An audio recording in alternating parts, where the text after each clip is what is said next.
बिस्मिल्लाहिर्रहमानिर्रहीम। अस्सलाम वालेकुम। अबरार रशीद आपकी खिदमत में एक मरतबा फिर हाजिर है और आपसे दरख्वास्त है कि अगर अभी तक आपने इस चैनल को सब्सक्राइब नहीं किया तो इसे सब्सक्राइब कर लें। जो बेल आइकन है उसको ज़रूर प्रेस कीजिएगा। आपका बहुत बहुत शुक्रिया। आजकल अदालतों से फैसले आ रहे हैं और कभी एक जमात उन पर खुशी मनाती है, जश्न मनाती है, कभी दूसरी जमात उस पर खुश होती है, कभी एक जमात को रिलीफ मिलने का तासुर सामने आता है, कभी दूसरी जमात को रिलीफ दिए जाने का तासुर सामने आता है।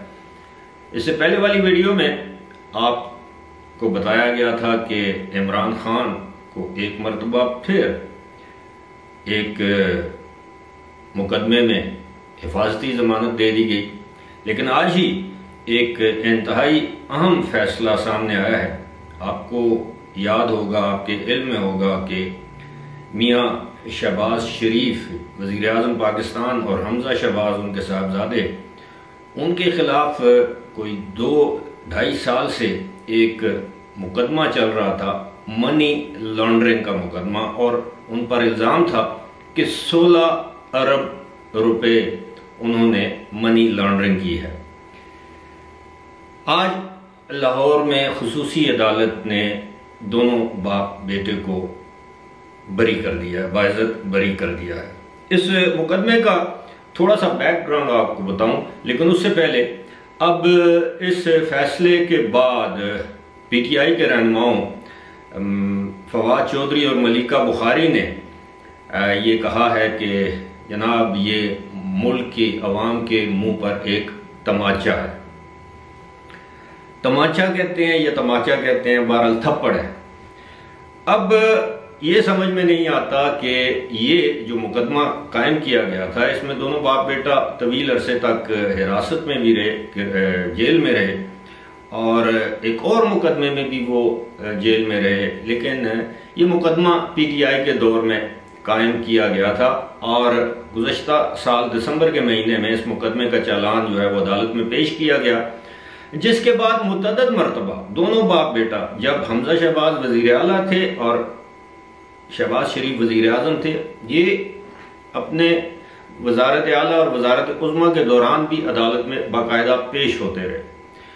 और एक वक्त ऐसा भी आया कि उन पर फ़र्द जुर्म आयद की जानी थी, लेकिन वो फ़र्द जुर्म आयद ना की जा सकी और फ़र्द जुर्म आयद होने से पहले अदालत ने दोनों को बाइज्जत बरी कर दिया है। और अदालत ने अपने फैसले में लिखा है कि FIA ये बात साबित करने में नाकाम हो चुकी है कि दोनों, यानी मियाँ शहबाज शरीफ और हमज़ा शहबाज शरीफ के अकाउंट्स में बराह रास्त कोई रकम आई या गई है। ये वही केस है जिसमें अगर आपको याद हो तो एक मकसूद अहमद, मलक मकसूद अहमद, जिनको मकसूद चपड़ासी का नाम दिया गया, और फिर आपके इल्म में है कि वो चंद माह पहले दुबई में हरकत कल्ब बंद हो जाने के बायस इंतकाल कर गए। इस पर भी पीटीआई ने शोर मचाया कि जी दुबई में उनको कत्ल किया गया। हालांकि दुबई की पुलिस ने, आपको पता है वहां पर जो सूरत हाल होती है, अगर नहीं पता तो मैं बता देता हूं, वहां पर अगर कोई तबई मौत भी मर जाए तो पुलिस बाकायदा तफ्तीश तहकीकात करती है और पाकिस्तानी पुलिस नहीं है। और पुलिस ने मलिक मकसूद अहमद की मौत की तहकीकात की और उसके बाद उनकी मौत को सारे मेडिकल टेस्ट वगैरह करके ये करार दिया कि उनकी मौत वाकई तबीई मौत थी, यानी वो हार्ट अटैक से उनका इंतकाल हुआ। लेकिन ये सारी बातें हम देखते रहे, सुनते रहे, और मामला ये है कि पीटीआई के दौरे हुकूमत में इस मुकदमे में कोई पेशरफ्त ना हो सकी, दोनों के खिलाफ कोई सबूत या शवाहिद इकट्ठे पेश नहीं किए जा सके। आज भी प्रोसिक्यूटर ने, जो FIA का प्रोसिक्यूटर, उसने कहा जी केस चलना चाहिए, इसमें बेशक आप फर्द जुर्म आयद करें ना करें, लेकिन केस चलना चाहिए। लेकिन अदालत ने कहा कि आप केस साबित करने में कामयाब ही नहीं हुए, इतने अरसे से केस पेंडिंग है, आपके पास कोई सबूत नहीं है, लिहाजा दोनों को बरी कर दिया गया। अब एक नुक्ता नजर ये है कि वो मामला जो 2016, 17 और 18 में शुरू हुआ था या शुरू करके उसे खत्म किया गया था, अब उन चीजों को रिवर्स किया जा रहा है। दूसरा नुक्ता नजर ये है कि जनाब ये बोधे किस्म के केसेस थे, इनमें कुछ था ही नहीं, खामखा एक अना की तस्कीन के लिए उस वक्त की अपोजिशन के मुख्तलिफ रहनुमाओं को जेलों में डाला गया, उनके खिलाफ कोई सबूत ही नहीं थे।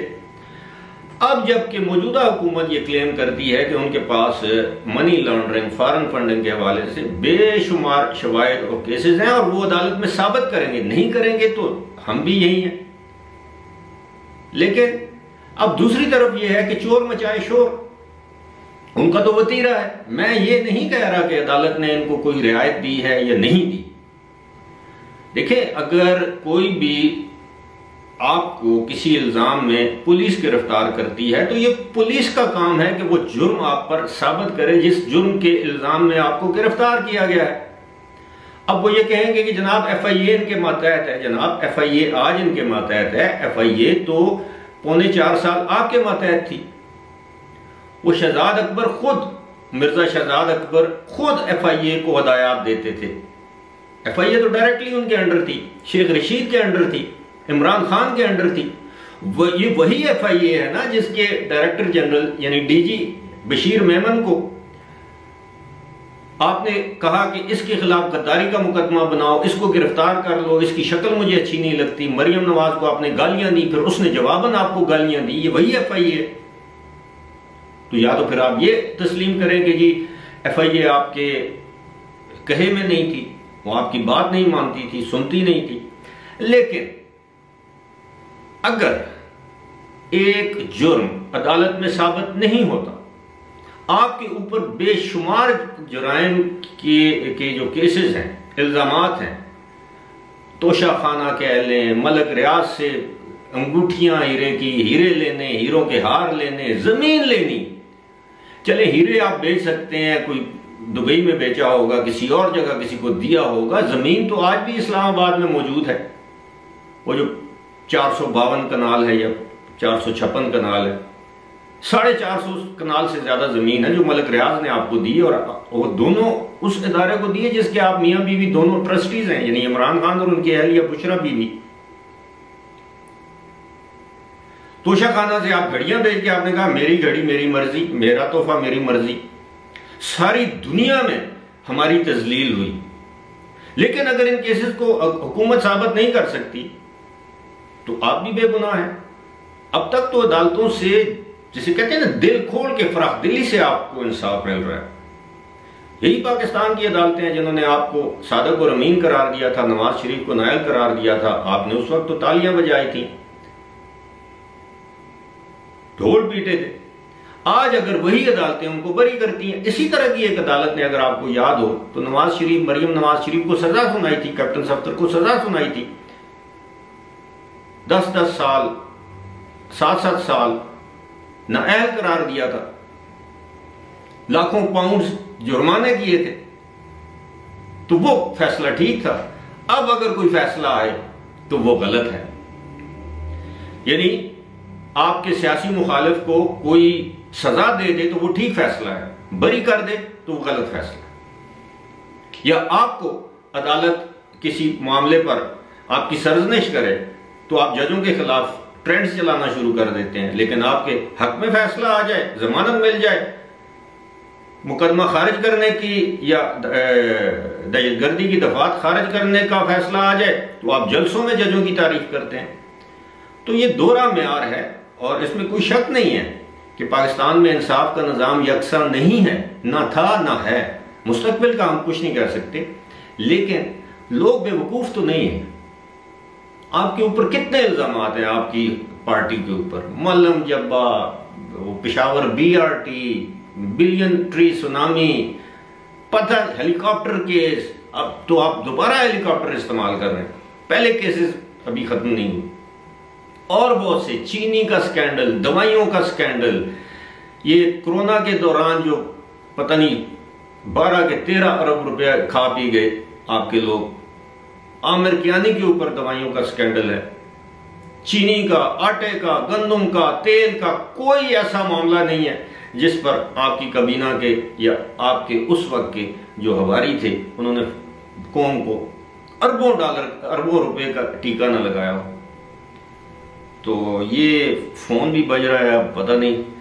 खैर, मामला ये है कि ये जो सूरत हाल है, अब ऐसे लगता है समझदार के लिए इशारा काफ़ी है। मैं इससे पहले वाली किसी वीडियो में भी कह चुका हूँ, लेकिन उस समझदार के लिए जो वो इशारा समझ सके कि अब हवाओं का रुख बदल चुका है। वो हवाएं जो कल आपके मुवाफिक थीं, आपको ऊंची परवाज के लिए नीचे से आपको ऊपर उड़ा रही थीं, वो हवाएं अब आपके सियासी मुखालफिन को ऊपर लेकर जा रही हैं, और वो हवाएं आपके अगेंस्ट जा रही हैं। अब आपकी परवाज नीचे आ रही है, लेकिन आप इसको समझें, अपने मामला दुरुस्त करें। बहरहाल जी, ये एक खबर थी, मैंने कहा आपके साथ शेयर की जाए। खबर तो यकीनन आपकी नज़र से गुजरी होगी, साथ में उसके ऊपर दयानतदाराना जो तज्जिया है वो मैंने आपकी खिदमत में पेश किया है। फिलहाल मुझे दीजिए इजाज़त। खुदा हाफिज।